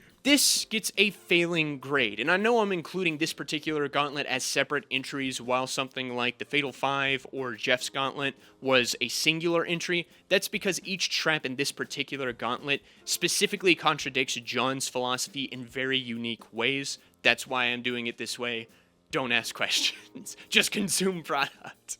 The next test yet again deviates from the trolley problem setup following more of a guided maze. William's company lawyer is put in a cage maze where she must work her way upstairs in under 90 minutes or else the device around her chest will puncture her skull. William has to guide her through the maze and divert hot steam toward himself in order to get her through safely. However, once he frees her from the maze, it's revealed that the key to the death machine strapped around her is inside William's own body. Instead of letting William cut the key out himself, like he volunteers to do, the lawyer attacks him, taking up enough time for the trap to kill her. This is all conducted to force William to see firsthand a person's desperation to survive when faced with death. Now, there's probably a better way to do this without hinging the person's survival solely on William, only then to make them fight to the death, but I guess I see John's point. Piranha. Yes, thank you, John. Exactly. Still, the fact that the lawyer would have been screwed anyway if William had decided not to help her means that this trap contradicts John's philosophy of choice, so this is yet another fail for William's gauntlet. This takes us to my personal favorite trap of the Saw franchise, but I can still admit that it is yet another blatant contradiction of John's rules. We're back to the trolley problems with William's 6 assistants riding a little merry-go-round. The catch is that it'll occasionally stop, positioning one of the riders in front of a classic Jigsaw shotgun which will shoot them. William is given the power to save them by pushing 2 different buttons at the same time, not only tilting the shotgun away from the potential victim, but also piercing his own hands. However, he can only save 2 of these people. It's up to William to decide which 2 of the 6 will survive. Like I said, I absolutely love this trap. The concept easily provides some nice tension while making William such a compelling character as he agonizes over which person to save. The acting in this scene is some of the best of the franchise as well. I also love how William uses both of his saves early, leaving the last guy knowing that he's about to die. He just drops all pretenses of sucking up to him and airs every grievance he has about William before getting shot. It is so incredibly well done. That being said, this obviously blatantly contradicts John's rules. These 6 people have no choice in whether they live or die. They're just glorified cannon fodder for William to play favorites with. So unfortunately, like the rest of William's gauntlet, the shotgun carousel is going in our game over category. Now we reach William's final test, which in a twist isn't actually his test, but the test of the wife and son of one of his clients, who have been watching him this whole time. Because of William's algorithm, their patriarch was denied coverage of life-saving treatment, leading to his death, and now his family has the choice to either spare or kill William. The widow can't bring herself to do it, but Roderick over here has no problem committing murder right in front of William's sister, who is also here for some reason. Not only is this just an unsatisfying satisfactory and frustrating way to end William's arc, but it is probably the most blatant violation of John's code. The entire premise of the test is to present William like he's a contestant on Miss America and go, "So what do you think, folks? Should we let him live?" And the audience gives it a big ol' thumbs down, as I do to this trap, if you even want to call it that. It takes away all agency from William and gives it to a stupid, angry teenager. He can say it all he wants, but in this house, Roderick doesn't rule. I'll say this about Saw 6. It is a small step up from Saw 5 in terms of John being consistent with his own philosophy, and even though the main trap plotline is just one blatant violation after another, I still really like it. William is an easy character to root for, and his individual tests are incredibly tense and compelling. It's just a shame about the inconsistent writing.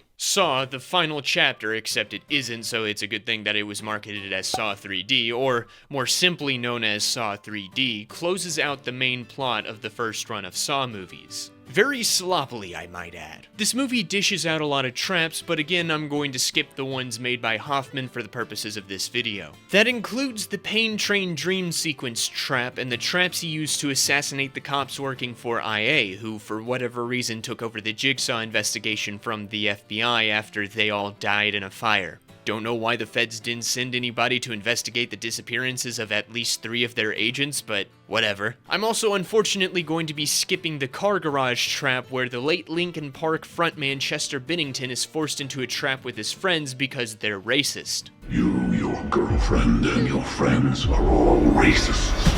That line delivery will never not be funny to me. This trap was implicitly designed by Hoffman for at least one person to die so he can enact his scheme of sneaking into the police department to kill his dead boss's ex-wife, only to be subsequently killed by Dr. Gordon, who is also secretly a John Jigsaw apprentice, along with these 2 people. That leaves us with only the opening trap, a flashback trap, and the main trap plotline. Apparently, the opening trap of Saw 3D actually takes place shortly after the first movie, perhaps serving as one of Dr. Gordon's first collaborations with John. This one takes place in a display case in a department store. I have no idea how John was able to set this up without anyone noticing, but I digress. I'd like to call this the Bros or Hoe trap, as it revolves around a hoe and the 2 bros she's been two-timing using her feminine wiles to get them to do shady stuff for her own benefit. The trap is this. The hoe is suspended over the bros who must compete with each other to shove a buzzsaw into their bro, and thus diverting the hoe from being lowered onto one herself. They have 60 seconds to decide whether they want to kill each other or let the hoe die. Now, there's a secret third option where they could simply tilt the buzzsaw away from the hoe without actually impaling their bro, but I don't think the movie considered that, so we'll ignore it, I guess. Like the chads they are, these guys choose bros before hoes. I think we're breaking up with you, Tina. Heck yeah. All my homies hate hoes. Now, if this was just a competition trap where 2 guys duke it out to kill each other, I'd give this a passing grade on the precedent of the previous competition trap. But the fact that there's an option to just kill a person helplessly suspended over a saw blade puts this trap in violation of John's philosophy. I don't care how much that thought deserves her comeuppance.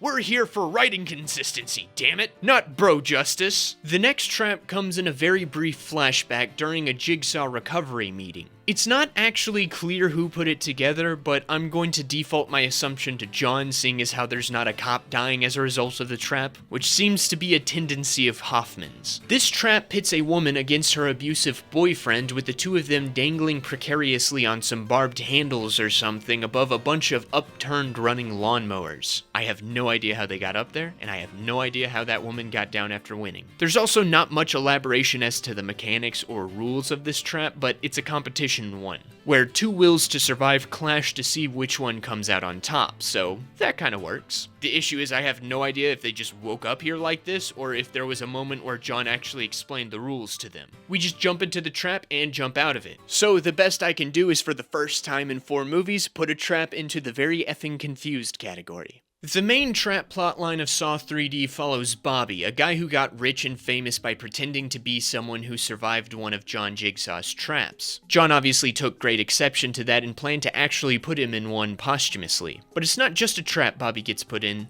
It's a trap gauntlet. His first trap is simple enough. Bobby gets put in a cage that is suspended over a bed of spikes. In order to escape, Bobby has to pull a chain that ejects the bottom of the cage. He then has to find a way to get out of the cage without landing on the spikes below. As is usually the case, the simple trap succeeds in following John's philosophy. There's one guy who has to escape a cage. That's all there is to it. Unfortunately, things get much more complicated for Bobby after this. The next 3 tests in Bobby's gauntlet involve him being tasked to save people from his personal posse who helped sell his lies to the world, each being themed around the 3 wise monkeys. Speak No Evil is referenced in the trap for Bobby's publicist, who can't say a thing as he fishes a key on a hook out of her throat, or else she'll be impaled. See No Evil is referenced in the trap for Bobby's lawyer, where Bobby has to lift some weights that impale his sides in order to close a circuit that'll stop her from having her eyes gouged out. And then Hear No Evil is referenced in the trap for Bobby's manager and best friend, where he's blindfolded as Bobby leads him down a maze of scaffolding and planks so he can retrieve a key to free himself from a noose. One of the major issues with that last one is that Bobby has the key and has to throw it across the chasm at a blindfolded friend. So, needless to say, that guy was pretty much screwed from the beginning.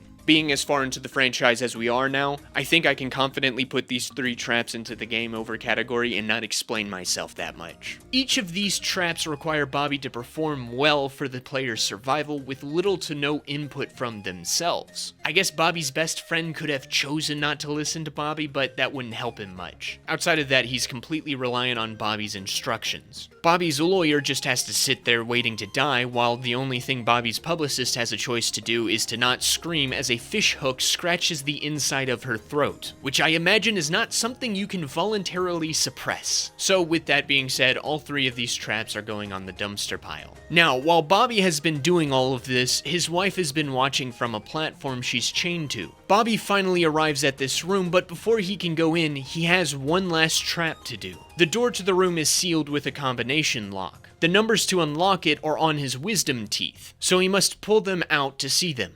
Now, this is something we do all the time. Granted, we're knocked out or at least under heavy anesthetics, so I'd imagine it's rather painful but survivable. The choice to pull the teeth out is completely up to Bobby, so once again simplicity reigns supreme with a passing grade. We have now arrived at Bobby's final trap, and one of my least favorites in the franchise. In a twist of poetic irony, Bobby has to recreate the trap he claimed to participate in his book, piercing his pecs with some hooks and hoisting himself into the air. However, the difference between fiction and reality is that Bobby isn't trying to save himself. No, Bobby has to reach the ceiling and connect a plug which will save his wife from being roasted alive. Obviously, this completely violates John's rules for trap building, but there's a few things that make this worse. First, from John's mocking tone of voice when establishing the rules, I think it's clear that John knew that Bobby would fail this trap. Not through any fault of his own, but simply because the physics of placing your entire body weight on your pectoral muscles with hooks through them, and then engaging said muscles to connect a plug are pretty improbable. Dare I say even impossible. This means that John set Bobby up to fail to teach him a lesson. That's all well and good. However, what makes things worse is that Bobby's wife is completely innocent in all of this. And not in a, oh, well, she doesn't get to make the choice type way. I mean, in that way, but also much, much worse than that. John explicitly states that she completely believed Bobby's lies and even married him because she believed in the work he was doing in the name of said lie. Her only crime was loving and trusting her husband like a good wife and trying to make a positive difference in people's lives. At least most of the other people who have had their agency taken away in the traps have been complicit in something shady or outright evil. More than anyone else in this franchise, except arguably Dr. Gordon's wife and child, this woman did not deserve to be in a trap. So, this means that John intentionally executed an innocent woman for the sake of teaching her husband a lesson. Oh, and by the way, Bobby survives all this, as if things couldn't get any worse. Bobby gets to walk away. Screw this trap. Screw John. Screw this entire movie, even if there were a couple of traps that were consistent with his philosophy, which is something the past 2 movies didn't do, but I don't care anymore. I hate this trap, and thus I hate this entire movie. We're moving on.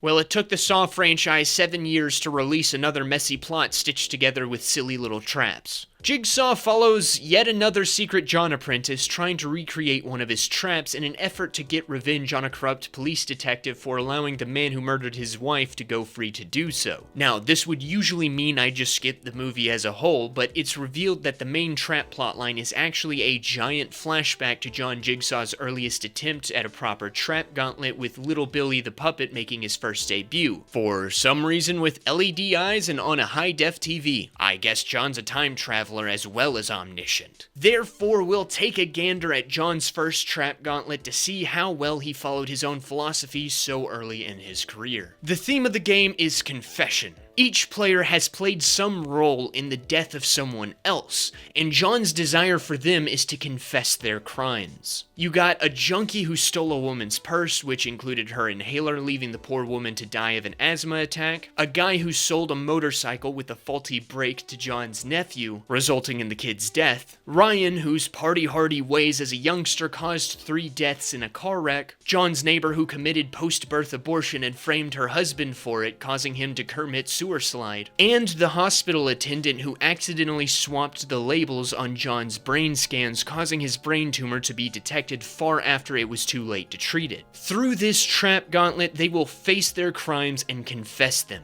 But first, we have to have an introductory trap. Our players all wake up in a small room with buckets on their heads and a chain around their necks. Well, all but one of them wake up. The chains pull the players toward a door covered in spinning buzzsaws that'll presumably kill them, even though, as we'll see later, one person survives it, so I'm not really sure how dangerous this actually is. Regardless, to avoid some major scarring, all the players have to do is offer up a teensy little blood offering, which will shut off the buzzsaws, detach the buckets, and open the door to the next trap. Everybody but the guy who didn't wake up survives this, but in a surprising admission of, oops, I did something that violated my rules, John steps in to save the guy, revealing him to be the hospital orderly who swapped the labels, and he becomes John's secret first apprentice, who then retires until the present day, returning to his work for personal revenge. Good thing for that guy that John was too dead to learn about this, or that his posthumous omniscience didn't seem to see this far into the future. Anyway, besides that little oversight, this trap follows John's philosophy well. Each player has the choice to offer up their blood and the amount of it in order to move on to the next trap. John is very clear about what he wants, especially so given his tendency for silly wordplay, and he even offers up far more than enough time to accomplish the objective.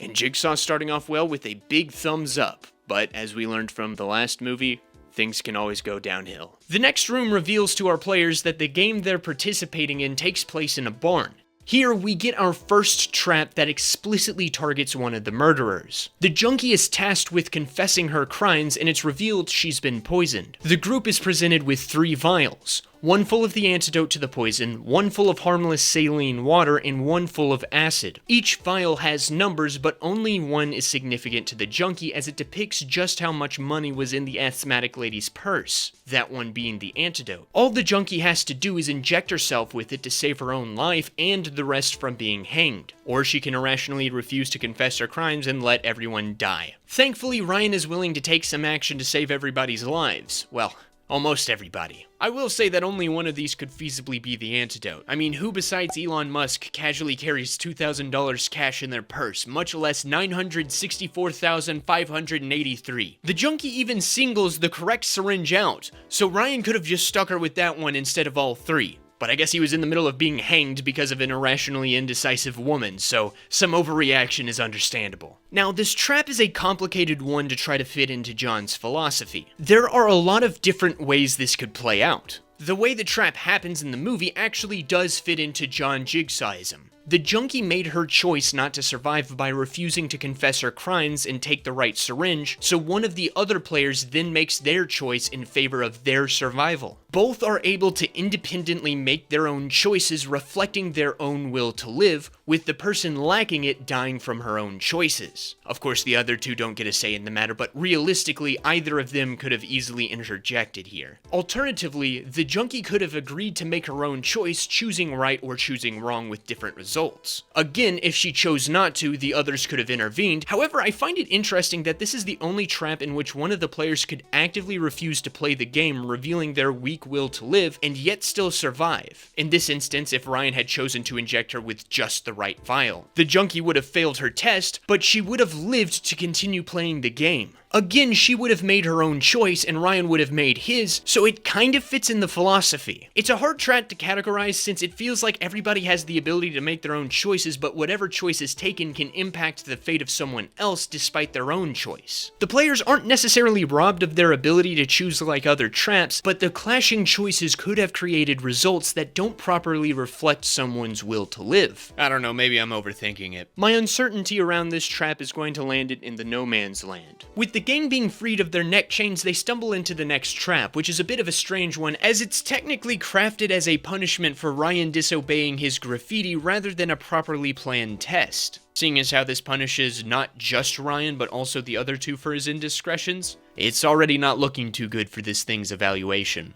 The trap is hidden under the floorboards of the not exit and catches Ryan's leg in some razor wires, threatening to slice it up. Meanwhile, the other two players get themselves trapped in a grain silo that slowly fills with grain and then sharp objects, which conveniently don't kill either of them. In order for those two to survive, Ryan has to pull a lever that will open the silo's door and rid himself of a leg. Somehow, the various sharp objects don't impale themselves into either person when they come flooding out of the silo, but hey, I guess everyone survived to get trapped another day, even if they shouldn't have been punished for another player breaking the rule. This trap falls into the now classic category of one or more of the players under threat of dying with their lives in the hands of a third party who must sacrifice a little something in order to save them. As seen in Saw 6, this is a good way to make you care for a character, but it is a blatant violation of the jig laws. The trap in the next room predicts where Motorcycle Man Mitch is going to stand to catch him in a loophole, leaving him dangling above a spinning razor blade coil. A motorcycle speeds up the cyclone as Mitch is slowly lowered into it. In order to survive, he must grab the handbrake at the bottom of the trap to stop the rapid circulations and escape. Unfortunately, Mitch's fear and stupidity, along with an untimely intervention by John's baby-killing neighbor, screws him over, killing him. Despite that, this is a doable trap with a clear objective that offers a pretty simple choice to the player. Unlike many other Jigsaw traps, this one doesn't even require a sacrifice to pass it. Just do the thing with little to no damage to your person or die. And still somehow my man Mitch dies. I can't get over that. The handbrake was right there, dude. You had the perfect opportunity to grab it when the neighbor stopped the blade, you dum-dum. Despite Mitch's stupidity and the neighbor's interference, this trap still works within John's philosophy, so it will pass. The climax takes the final two game players into the milking room of the farm, where they are once again shackled, this time around the foot. John shows himself, revealing both people's hidden crimes before presenting them with the patented John Jigsaw shotgun. He has hidden the keys to their shackles within the shells, but of course hints at it with silly wordplay to make them think that they have to shoot each other. Obviously, Ryan is at a disadvantage due to not having a leg anymore, which is unfortunate because he figures out the key clue right before the baby-killing neighbor fires, revealing the shotgun was rigged to backfire and kill the shooter. This trap almost works.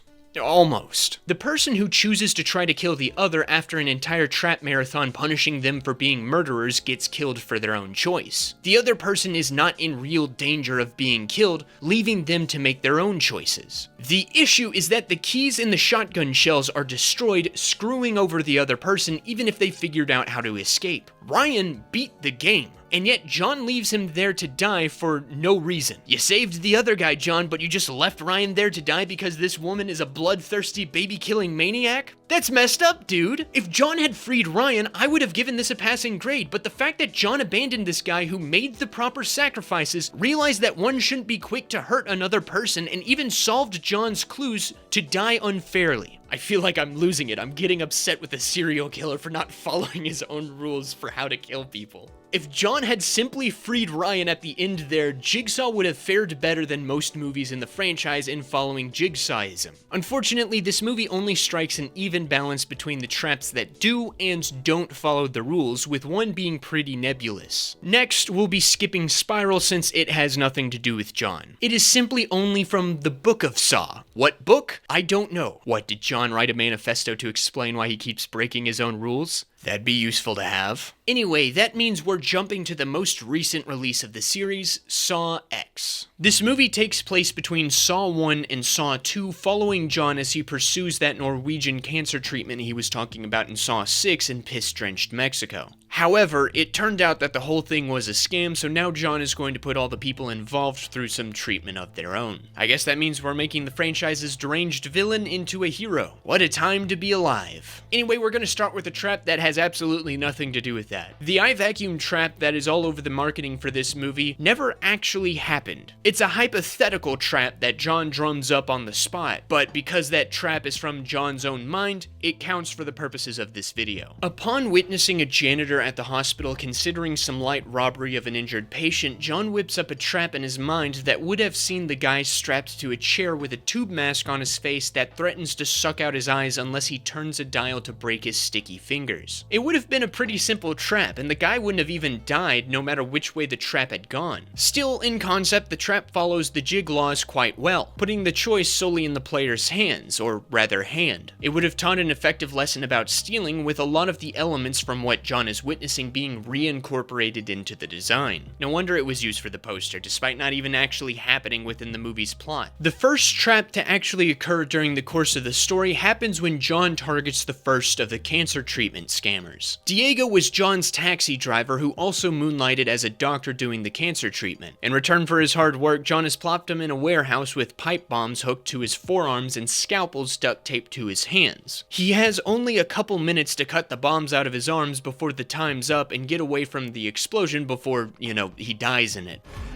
And it's actually the first time in a while where a game player plays by the rules, passes of his own volition, and actually lives to tell the tale. It's quite refreshing. This trap is a pure delineation of John's philosophy, with a positive outcome even. Diego actually passes and survives. Heck, John even helps patch him up, while getting intel on everyone else, which allows him to set up an elaborate game that will take up the rest of the movie. Wait, what did John plan to do if Diego had died? Who knows? Moving on, I guess. John then rounds up the rest of the gang, which includes the ringleader, the daughter of the Norwegian scientist who allegedly pioneered the cancer treatment, a local junkie who pretended to be the facility's housekeeper, her supplier and local veterinary worker who moonlighted as one of the doctors, and a lady of the night who pretended to be a nurse. He also orchestrated the game in a way to lure one more player, the Norwegian chick's lover who pretended to be John's fellow patient. The first player up to bat is the sex-pay girl Valentina. She's been tied down with a wire saw prepared to slice right through her throat in approximately 3 minutes. In order to escape, she has to take a saw and cut across the dotted line on her thigh. Once she becomes legless, she has to extract 3 ounces of bone marrow from the stump with a suction tube. She almost gets it, by the way, falling about half an ounce short once time runs out. That right there is what pisses me off about this trap. Everything else works fine. The choice is completely up to Valentina to go through with everything, but the fact that there is an arbitrary measurement that she has to reach is bullcrap.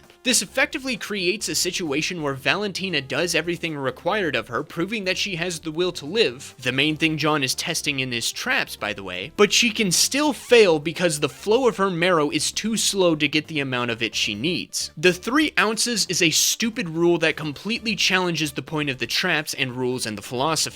To put that in perspective, imagine your mother wanted to see if you were a good child and tasked you with putting a load of laundry in the washer and dryer before she gets home. You do it, but because the dryer cycle isn't quite done by the time she walks in the door, she disowns you and tosses you out into the streets. You did what was asked, but because something that wasn't really quite up to you caused the entire process to not quite wrap up in the time required, you're now deemed a horrible child. That's bullcrap. This trap is bullcrap. Game over. And you know what's funny? The next trap does almost the same exact thing. Mateo, the veterinary drug dealer, is strapped into a seat where he's forced to do brain surgery on himself. He has to remove a piece of his brain and place it in some liquid where it'll dissolve, releasing a key that he can use to free himself, all in under 3 minutes. If this doesn't happen in the time allotted, then a fiery mask will clamp down on his face, turning Mateo into Mo. Gonna give us some nice grilled Mexican tonight. Once again, this trap completely hinges on some arbitrary nonsense. Mateo does what's required of him to prove that he has the will to live, and because his own brain matter took too long to dissolve,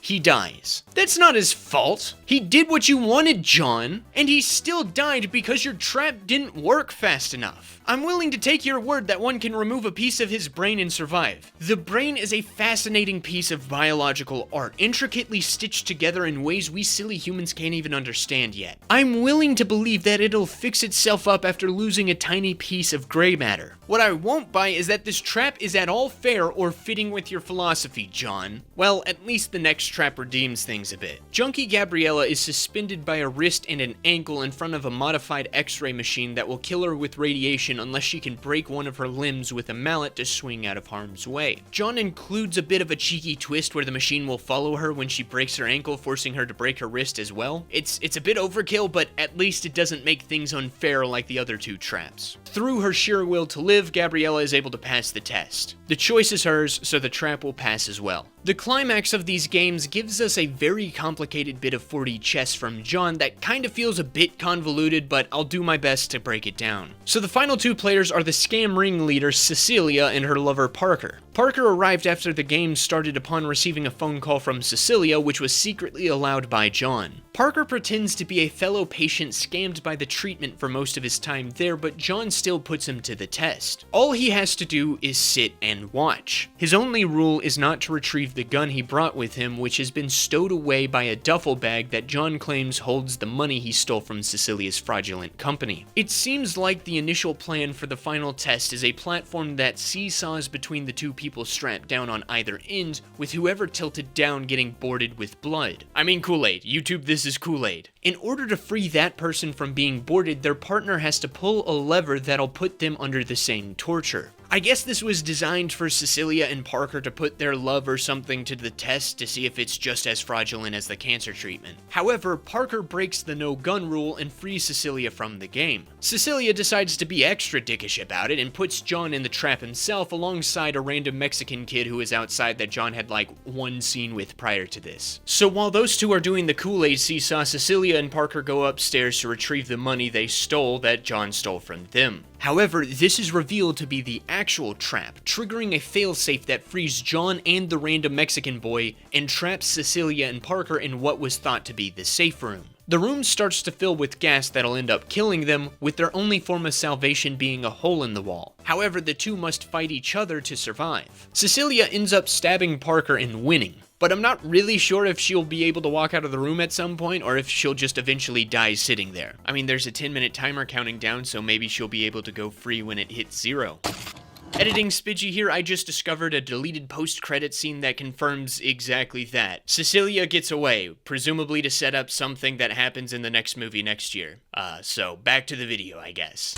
Now, with that incredibly complicated setup out of the way, I think this actually abides by Jigsawism. Really, Cecilia's only task was to let the games play out. If she did that, she'd be put in a pretty survivable trap that would let her go free. Instead, she chose to challenge John, and not only that, be needlessly cruel in how she did it. She unnecessarily targeted an innocent child to play John's game, even though John has definitely done the same thing before, but I guess everyone has forgotten about that. She also needlessly kills Gabriella after the junkie beat her own test. And if John had somehow predicted any of that, well, that's messed up, dude. As a consequence for her rule breaking and greed, Cecilia is punished with the gas. Meanwhile, Parker is simply tasked with being a spectator. He also receives specific warnings not to trust Cecilia, as she would stab him in the back to suit her own needs. However, he still chose to interfere and trust Cecilia, which eventually led to her betrayal. Even though it wasn't necessarily his choice to die, it was still Parker's choices that put him in that position to be killed. If he had played by the rules, this wouldn't have happened. Both players had full power to make decisions to win or lose the game, but the convoluted 4D chess nature of the whole thing did eventually lead to some unintentional suffering of innocents who had no choice in what happened to them. So that adds a bit of a black mark to the trap. However, seeing as how John didn't seem to account for this in his construction of the test, even though he claims to be an expert in human behavior, I guess I can excuse it when it comes to evaluation for the video. Because this test allows full choice of the actual players and allows their fates to be a direct consequence of their choices, the bloodboarding / gas chamber 4D chess trap lets us end the franchise on a high note with a passing grade. Okay, there's actually one more trap in the franchise that comes in a mid-credit scene. John targets Michael Beach's character because he had been paid to pretend to be cured by the scam cancer treatment and recommended it to unsuspecting victims. He gets strung up in the classic Saw bathroom with a machine on his stomach, which in theory is supposed to give him a similar wound to his fake scar. We never actually get to hear the rules or see the trap play out, so I can't actually say whether this follows John's philosophy or not. I guess we're ending things on a shoulder shrug, which seems fitting for the likes of the Saw franchise. The only notable bit about this trap is that we get a Hoffman cameo, where he delivers one of the goofiest lines in the series, and that's saying something. I call that epic bad luck. When I saw this in the theaters, I absolutely died laughing. So let's see how John Jigsaw fared. A lot better than I thought.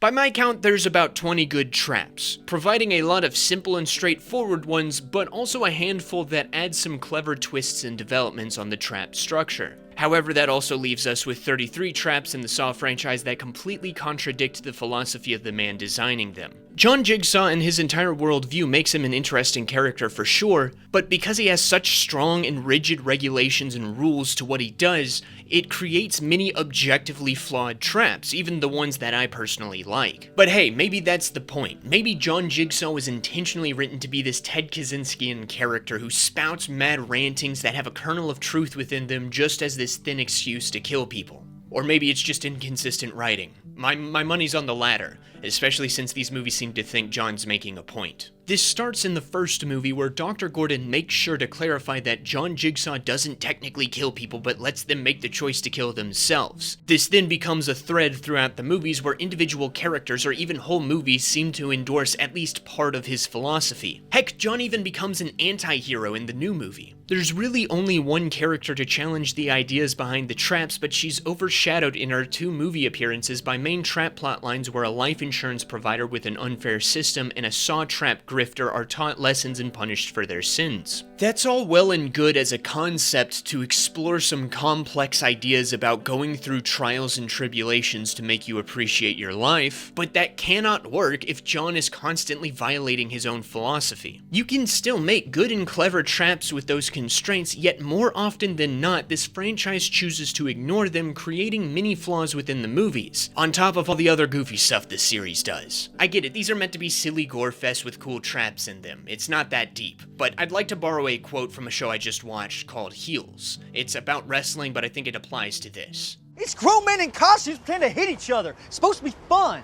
Not at the expense of being good.